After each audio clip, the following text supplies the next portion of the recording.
Welcome to The Lock Shop with Nielsen and Hustler, powered by Coolbet Canada.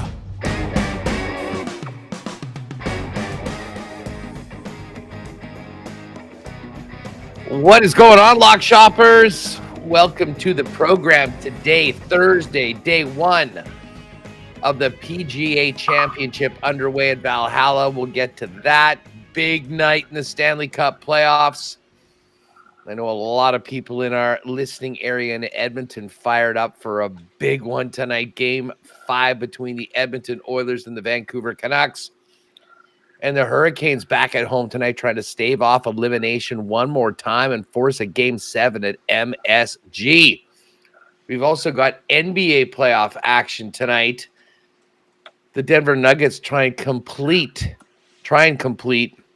the complete reversal of their series.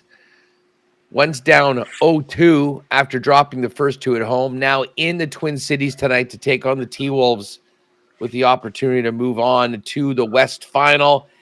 And the New York Knickerbockers in Indiana looking to move on. The Pacers and T-Wolves with home games looking to force Game 7s on the road. So we got some golf, we got some pucks, we got some hoops. We're going to get to all of it today. Shout out to everybody listening on the Edmonton Sports Talk live stream. And, of course, our gang joining us live on YouTube. I see my man Zulu in the chat right now. Nuggets, Huss, we are back. We are so back. And I think Zulu had the stones to jump on them again at plus 445 for the series after they were down 2-0. I was already quite invested with pre-series and a post-game one bet, so I didn't get the plus 445, but we were in a very good position. We'll get to those in a minute, Zulu and the rest of the gang. Guess who's back? It's Jake Bolin Moss. Wait, what happened to the stash? Did you shave? Yeah, I cleaned it up. It's actually my birthday today. I guess I'll start with that. So yeah, clean myself up here. Happy birthday, Jake. You got some photos, pictures, or something that you needed to get done? Wanted to take the duster off for a few days? No, going out with the girlfriend, so I just thought I'd clean it up, and that's why my hair's done. I'm sure people used to see me with a hat on forwards or backwards or something like that. So, yeah, no, looking forward to a good show here and then a nice little evening. Just quickly, you did mention that you were going out with your girlfriend, so you cleaned it up. I famously was all over you for the entire time we were in Qatar at the World Cup together about the stash. And you maintained that she was the biggest supporter of the stash. Has that support waned over the last year and a half since we got back? No, the support hasn't waned. I forget why I cut it a couple weeks ago. I shaved it off, and she wasn't happy about it. And I'm like, and then I've seen it the last few days, and I'm like, this looks a little cleaner. Like, I don't mind this look. I'm sure the stash will be back. Don't fret. We will have a stash once again. For now, I'm gonna hold off on the stash, and roll with the little bit of a clean shave. I got a little bit of stubble. I kept a bit there, like a little shadow.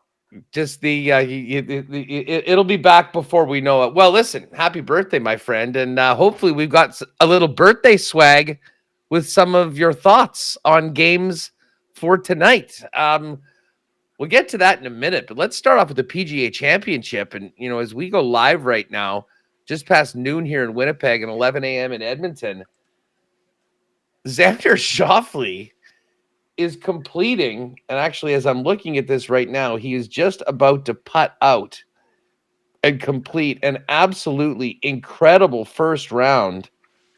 If this one goes in, which it does, 9 under par for Xander in the house with a 62 bogey-free, 9 birdies, 9 pars. And Patty and I spent quite a bit of time talking about Xander on the pre-show, on the preview show. We just couldn't wrap our heads around supporting Xander in this. He has been playing great. He's always been there, but he just hasn't won. And this kind of reminds me of Wells Fargo, where he had that amazing first round and then just sort of played okay the rest of the way and ended up finishing a distant second to Rory McIlroy. Dusty, however, maybe Dusty's just been so busy with the Western Hockey League final that he didn't see what happened on the weekend, but Dusty's still riding with Xander and he's got to be very, very happy. That is going to be very difficult to touch for first round leader bets. 9 under par, 62. But I mean, this is a guy, Jake, that we shouldn't be surprised we're seeing him on the leaderboard. The question is how he'll do over the next 54 holes. But holy smokes, I mean, you couldn't ask for a better start for a guy that, continues to contend, but just hasn't been able to get over the hump. You know what, Huss? Maybe it's the Olympic year thing for Xander. I'm pretty sure he's the reigning gold medalist at the Olympics. It's taken him 4 years, but he was in the. I mean, he was more than in the mix last week. I think he was going into Sunday with the lead. It's unfortunate that his MO seems to be this, always the bridesmaid, never the bride. He's won golf tournaments, but just closing golf tournaments has been a bit of a struggle for him. I have nothing against Xander. I'd love to see him go do it. I believe it would be his first major. So if he could get into that, that first major win class, who knows what kind of golf he could play down the stretch. I believe Scheffler still needs to tee off. Like, there's still guys out there that we haven't even seen yet. It's early. And there's already some huge scores up on the board. I mean, Rory, I'm looking at it right now. He's at 5 under now. T3. Divorced Rory. I know you guys touched on that yesterday. Yeah. We touched on it on Tuesday. I know you have a little piece of him. So he's also in the mix for you. Your guy Tony Finau's in the mix. 6 under, solo second. Some huge names on the board. Spieth. He's T6, 3 under right now to complete the career Grand Slam. Max Homa at 3 under, T6. Justin Thomas, 2 under. He's a 2-time PGA champion. A lot of big names up there. Svensson, Coolbet guy, T20. He's 1 under right now, just wrapping up his round. He's the head Canadian as it stands at this current moment. So, a lot to look forward to. And like I said, some big names still to come. Tiger playing all right as well. I should mention him. Yeah, I see Smitty the Welder. Weren't you guys making fun of Dusty's pick yesterday? I wouldn't say we're making fun of it, but I was a little surprised that after he's been burned by Xander quite a few times, he went back to the well with it. It's looking great right now, although, as I mentioned, this is sort of par for the course. Xander is great at the start. Can he hold on? And, despite the incredible 62 that he dropped, as Jake just laid out, there are some big dogs on that first page. And, of course, with such a massive and stacked field, a lot of top players coming out a little later on today. But I do hope Dusty maybe put a little sprinkle on Xander for first-round leader, because I have a hard time imagining anybody going around in 62 on this beast of a course like Schauffele did in round number 1. And, yes, you mentioned my guy Tony Finau. And much like Xander, well, Xander's actually been really good this year. Tony hasn't. But I mentioned on the show, I just make a FOMO bet on Tony because if the thought of him going and winning a major the time that I don't have him, I just think of it as a donation of support. But my guy Tony Finau's looking great right now. He's at 6 under par. He's playing 15. And as you mentioned, Rory McIlroy looking like he's, I don't know what it is. He's incredibly confident. He seems to be loose. He seems to be sort of free. And he is playing some great, great golf right now. Rory's getting around.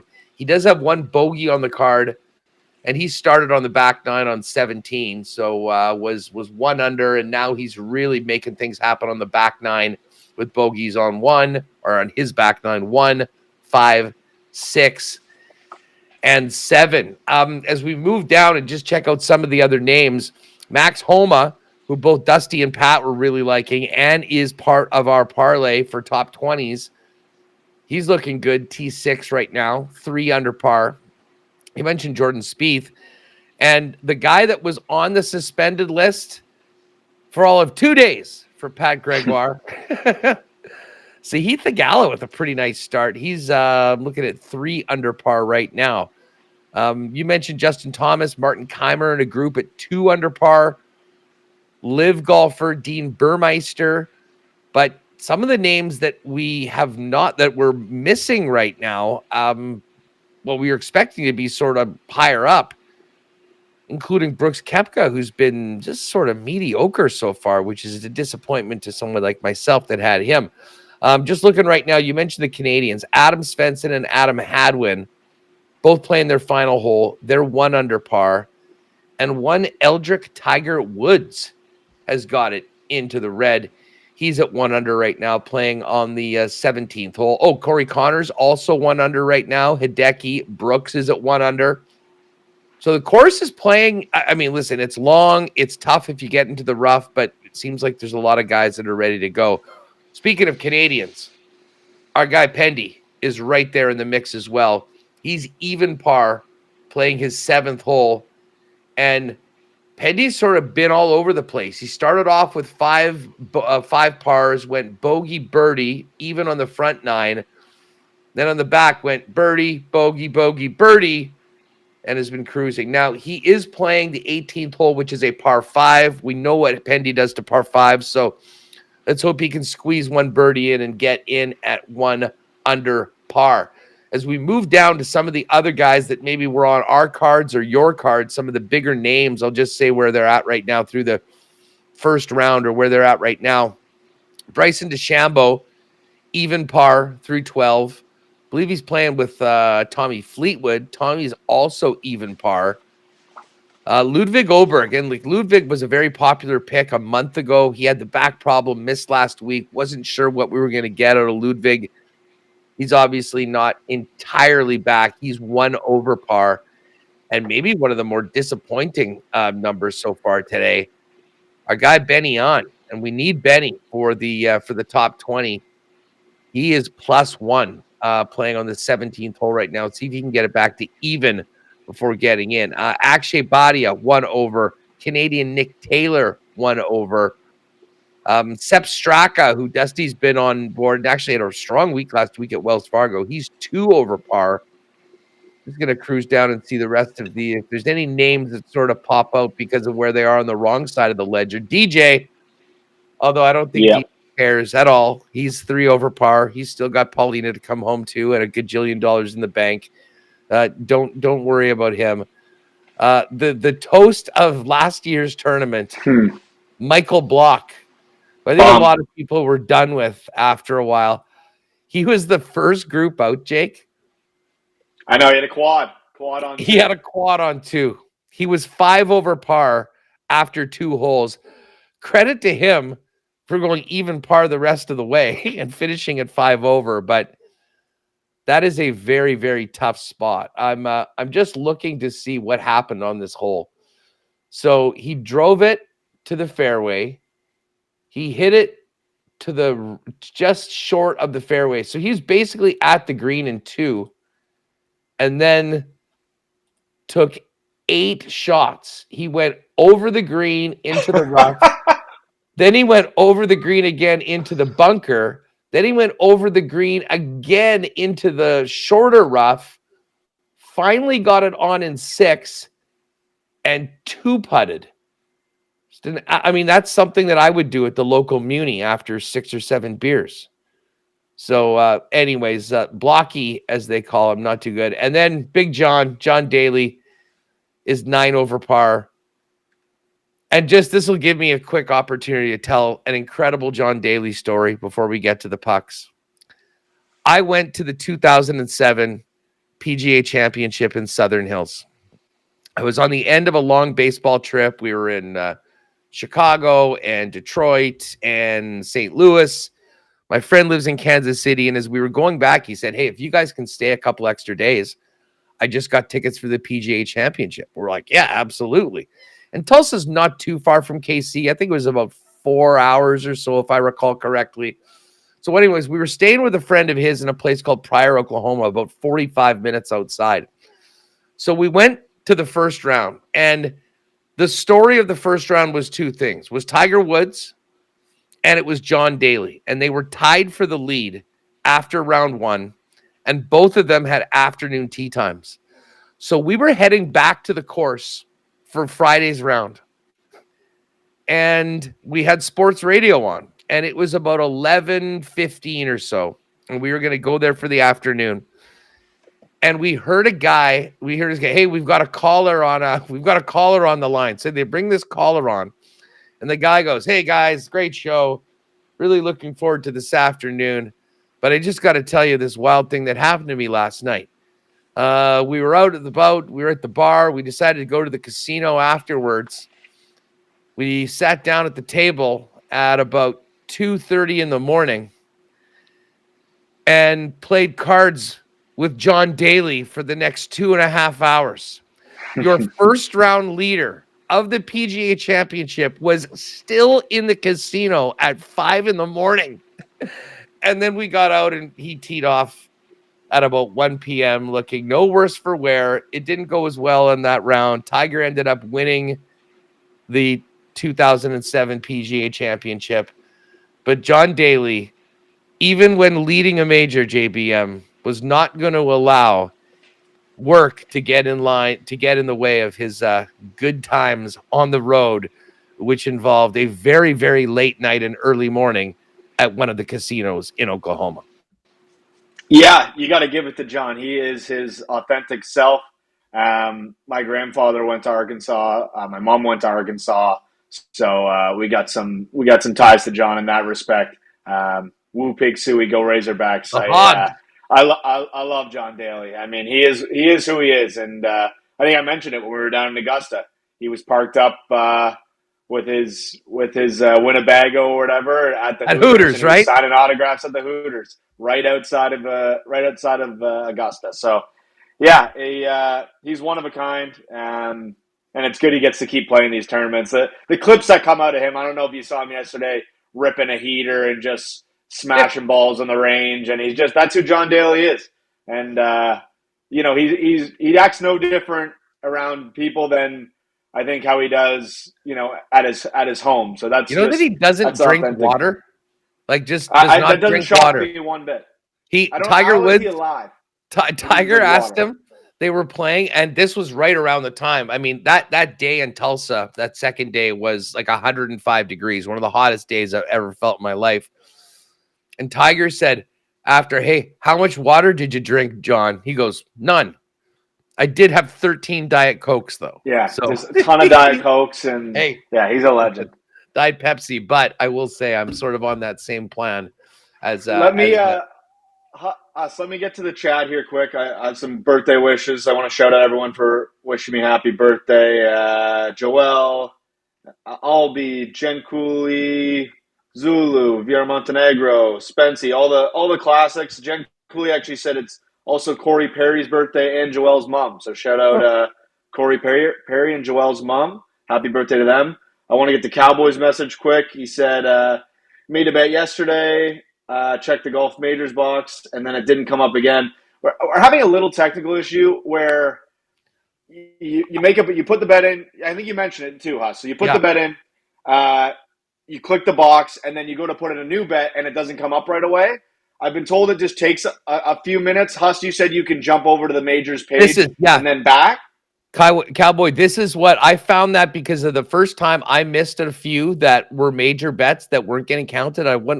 So what I did, like for this time, I would make one of my bets, and then if I didn't see it, I would go click promotions, click on the major bet, and click on that thing, and it'll say bet now. It takes you back there, and then it'll be there. So for everything going forward, if you don't see it, just go to promotions, click the major bet now. It'll take you there, and you're good to go.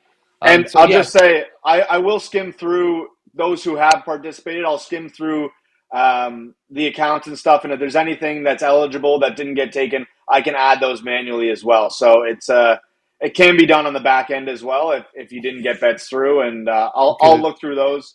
And then if it comes down to late in the week and you thought there was bets that should have been eligible, you can send me a message on Twitter or whatever. But let's move forward here. Yeah, no, that's awesome. And again, great customer service from these boys taking care of us as well. Steinbach the Nemesis, I got Rory as round 1 leader at 16. I did too. We're not winning that one because Xander's in at 62. What a round. Quickly, before we make our picks for tonight, how about the Avalanche with some pushback last night? I was out. I saw Heiskanen score. who still is, if you ask me, the clubhouse leader for the Conn Smythe Trophy right now. And I kind of thought that was it for the Avalanche. But Cale Makar with the power play goal, they get a couple early ones in the third period. You know, when you consider how deflated that team was, Jake, going to game 4, losing to Chushkin again, losing on home ice, facing elimination. Listen, that is a team with a championship pedigree to be able to come back in that environment last night, down late in the second period, finding a way to win and get it back. And I thought this series was over. This series very much back on right now, although they're going to have to play a great game at home to beat Dallas, who's still playing at a very, very high level. I mean, Huss, every series in the NHL is live now. We got Carolina at home tonight against the Rangers in Game 6.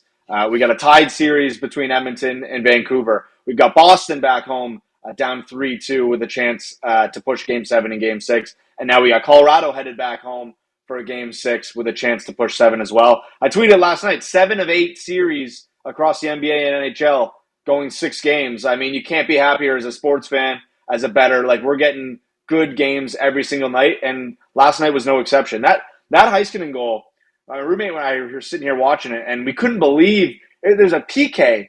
It was a power play for Dallas, and Robertson just makes a beautiful spin move, collects the puck, beautiful spin move, and all of a sudden they're in on a 2-on-0 on a power play. I'd never seen anything like it. Passes it over, Heiskanen gets the goal, and I'm like, that's the backbreaker. And then sure enough, Cale Makar, power play chance, had a beautiful seeing eye shot, ties the game before the period ends. Middlestat banks one in early in the third. I think Makar gets another to make it 4-2. Dallas fought back. They made it 4-3, but Colorado put it away and giving themselves a chance, like you said, going back home for Game 6.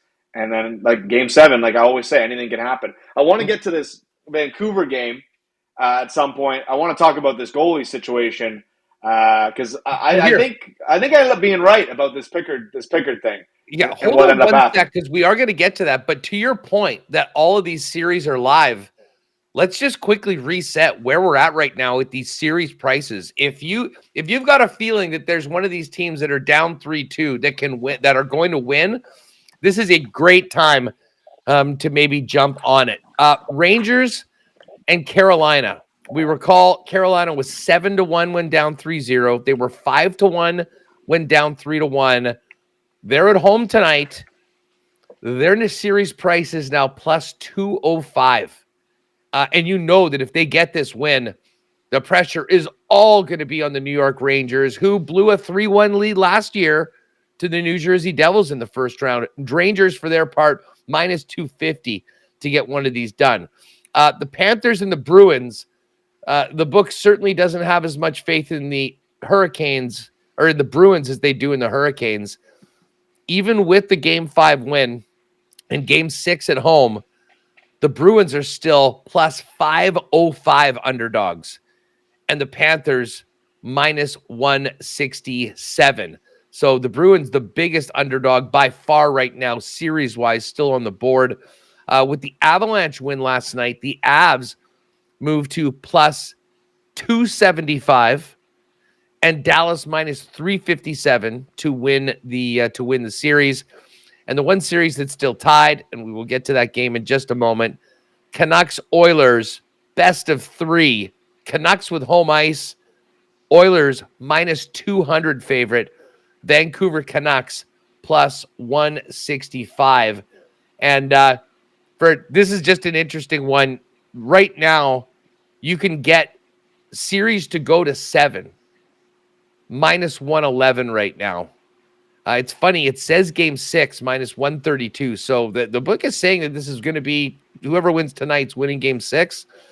I'm sort of partial to this one going the distance and making it to 7 games, which brings us to these games tonight. And I know we're going to spend more time on the Oilers-Canucks game. So quickly, Jake, Rangers-Canes. Like, this should not have been a 3-0 series to begin with, and I think that's sort of why we saw the Canes still being hung as only 7-1 underdogs down 3-0. They were down going into the third period. They rally with 4 goals. They've got all the momentum. They're back at home, and the Rangers, I think are sort of feeling the heat and probably getting a few ghosts of last year. Canes minus 158 tonight at home. I'm smelling 7. What do you feel about tonight? I can't get away from the Rangers, especially when they're getting, a plus 134 number like they're getting. I know they're on the road. I totally agree with you. I think momentum is completely swung in this series. I think the Canes can absolutely push 7 here. But, I mean, the way they played in those first few games, the way I know Shesterkin can play, it's hard not to jump on a dog, at that value, that plus 134 number. It's hard to win 4 games in a row.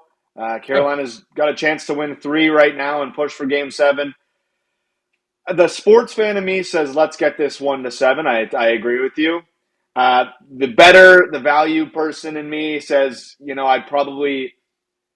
I might not bet this at all tonight, but if I were, I think I'd probably take the Rangers just based on the number they're getting. Because I think these two teams, and I know it's more of a home and away thing, but the way the book's been respecting the Canes, I think they're more level than the book has shown throughout this series. And we saw them get some early plus money numbers in those first few games that they won. So I think I'm just going to keep with the plus money here with the Rangers, but I don't disagree with you at all. I think that momentum's completely swung. Pressure is on the Rangers to not choke this one away, especially after having that 3-0 series lead. Yeah, I think you've sort of convinced me, though, to be honest. Like, this is a tough one to bet at that number. And I think the Rangers come in and play this game like it's Game 7 and really feel like they left one on the table last week. Well, I was going to say to you, Huss, maybe, we talk about 3-point season at the end of the year. Maybe this is a protect type of game. Could be low scoring. I don't mind the under 5.5, and maybe it's draw plus 320 to go to overtime tonight. That won't die away. Now we're talking. So there you go. Rangers plus 134, Canes minus 158, totals 5.5. And yes, if you're smelling overtime, plus 320 on that one. All right. Well, Oilers-Canucks, take it away. I know you wanted to talk goaltending. Just odds on this one. Oilers minus 141 faves. Canucks plus 120 at home. Cal Pickard getting the win. The Oilers avoiding an absolute disaster if they had lost that game, considering what happened in the third period. They're back on even terms, probably feeling a lot better about themselves and ready to maybe take control of this series if they can win tonight.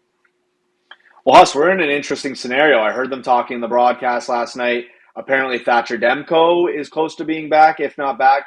Both goalies unconfirmed right now for Edmonton and Vancouver. I don't know how you go about this. I think Pickard, what I said about Pickard, I stand by it. I think it was the right move because even if he had lost, the series was not over yet. They did go on to win in a crazy game. I watched the end of that one. I was shocked when Vancouver tied it. I was like, uh-oh, here we go again. And then Bouchard, the hero, gets one late. Pickard gets his win. Big moment for the team. But now, as the Oilers, Pickard, I think you guys talked about yesterday. He played solid. He didn't have to make a ton of huge saves, but he made the saves he needed to make, and they found a way to win. I wouldn't be shocked if they go back to him again tonight and say, okay, you got us a win, play until you lose type of deal, because you can still go back to skins on a loss tonight. And if you do win, well, now you're in a great scenario where, you're probably going back, you're probably playing Pickard a third straight game, giving him the opportunity to get you to the conference final. And then you still have that option if it were to go to 7 to go back to Skinner. So I don't know what your thoughts are. I think if I'm Knobloch, if I'm, upper management of the Oilers, I'd love to hear what the chat thinks as well. I think I would go back to Pickard tonight, give him another shot, especially off a win. That confidence is so important. And what would you do if you're Vancouver, Huss? If Demko's available, I'm not sure for certain, but I know they were talking about it on the broadcast last night. He is your guy. Are you going to Demko, or are you sticking with Shelov's? He's gotten you this far. I put it this way. I would not rush Demko back. If he's fully 100% ready to go and I mean, there's no chance of re-injuring himself, and he feels ready. Hard not to put him in. But listen, Shelovs has been one of the great stories of the playoffs so far right now. And you can argue that the Oilers run away with that last game if he doesn't play the way that he did. If Demko's ready to go, I can't see him not getting into the net before the end of the series.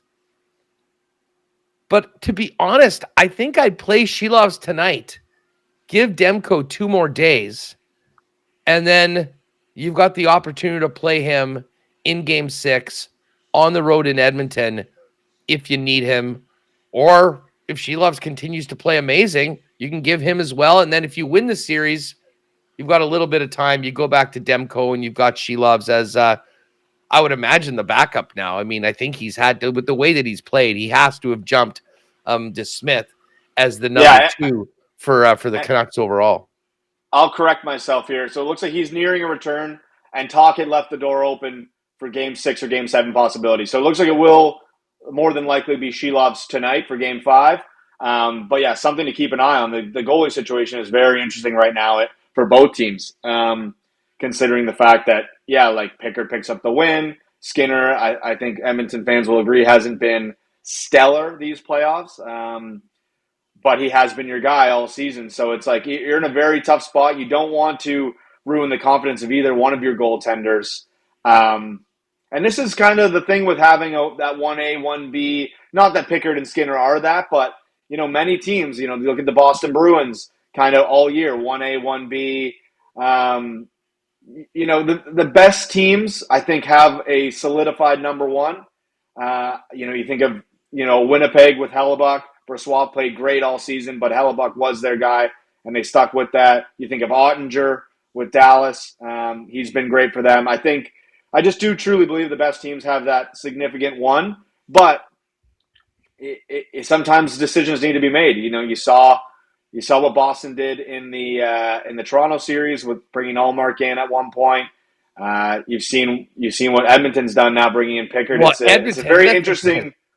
The Edmonton situation is it was complete desperation. I mean, they did not draw up calling on a 32-year-old journeyman from the American Hockey League to play a game that you simply had to have in the playoffs. But, I mean, that's where they were. Stuart Skinner has really struggled in the postseason up until this point.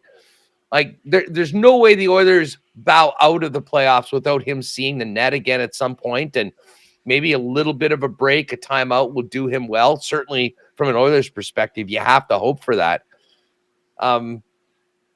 But here's the other thing. With Pickard, I would say that tonight's game is a more challenging spot. I mean, when you get in, you're at home, you've got all the support there.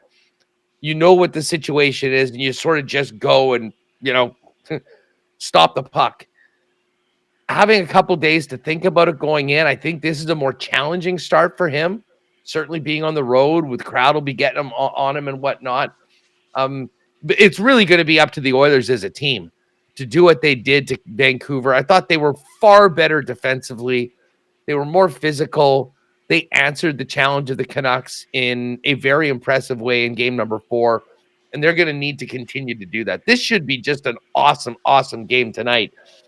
Speaking of, the potential of overtime, plus 325 for this one to go to OT tonight.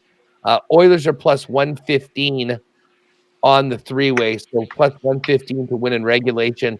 Canucks plus 192 to win at home in regulation. And the total for this one is 6. I know we had an under last time. For the first time, I think we're going to get back to scoring some goals tonight. I do like the under. And what if we take it to 6.5? See, we're back into the plus money over 6.5. I think you'll probably see me getting a little bit of a piece of that, plus 106 for over 6.5. And again, if it gets to 3-3, it's a winner because there will be an overtime goal, and this does include overtime. As far as goals tonight, no surprise, Zach Hyman is minus 114 and your leader to score. Draisaitl minus 110 He had that beauty last game. Connor McDavid plus 109. All the big dogs from the Oilers up front. And then Brock Besser at plus 175. From the Canucks side, I do like JT Miller. He seems to be the kind of heart and soul of Vancouver. I think he's going to lead the way at home. If anybody gets on the board, it's him.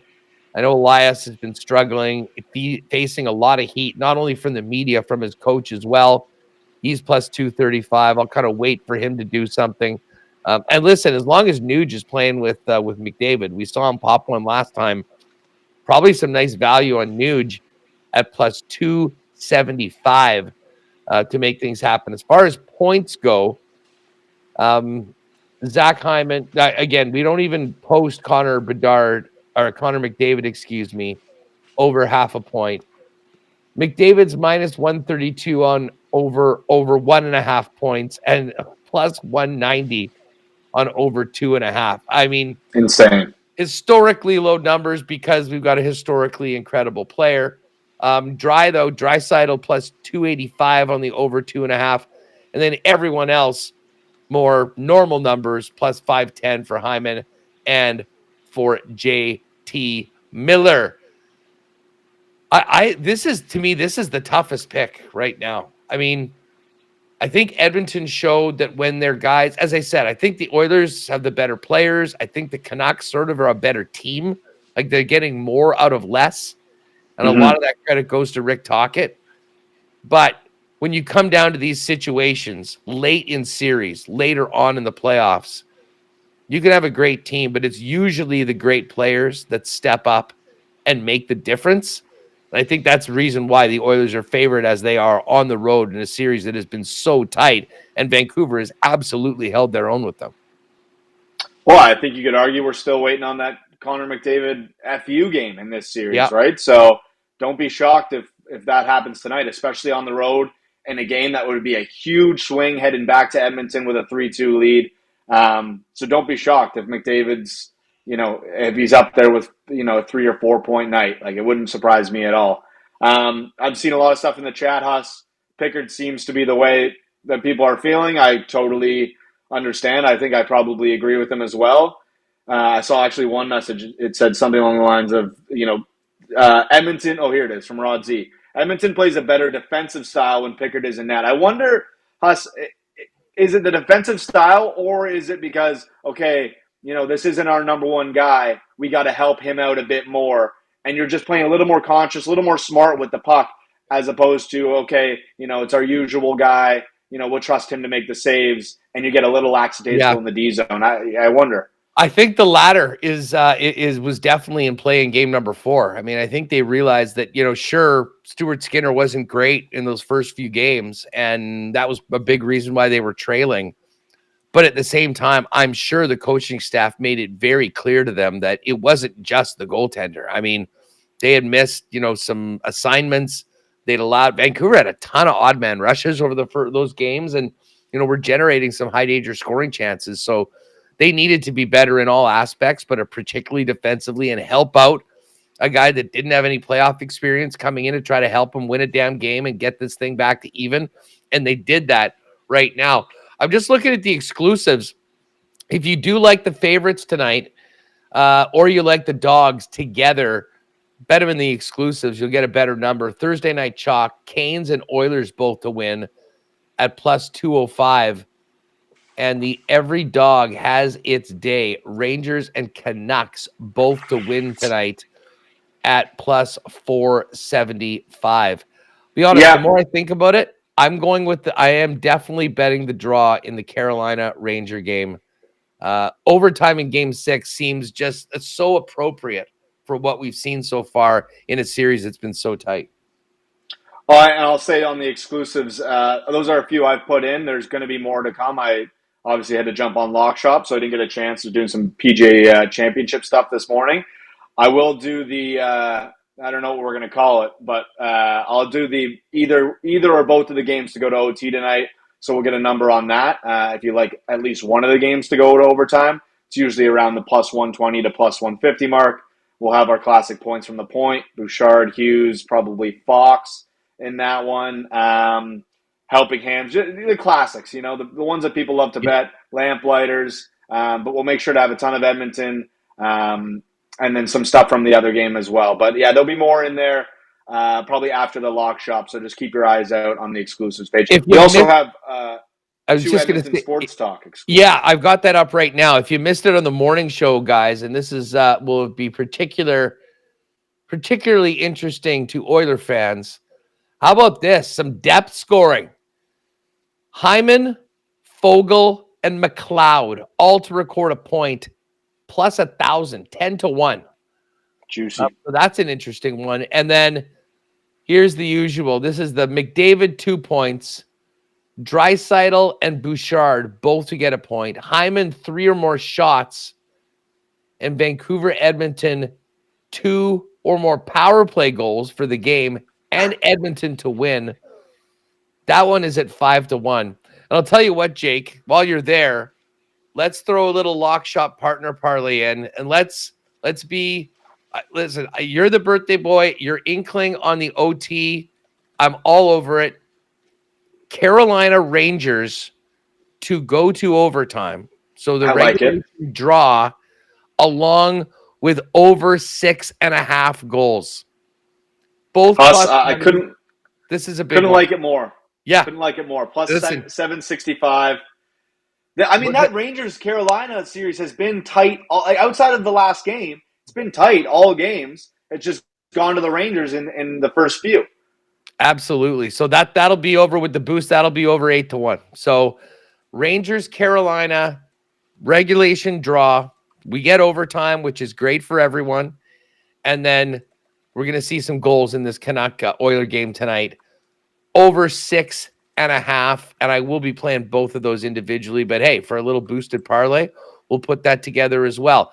Just before we go, let's quickly touch on the NBA tonight.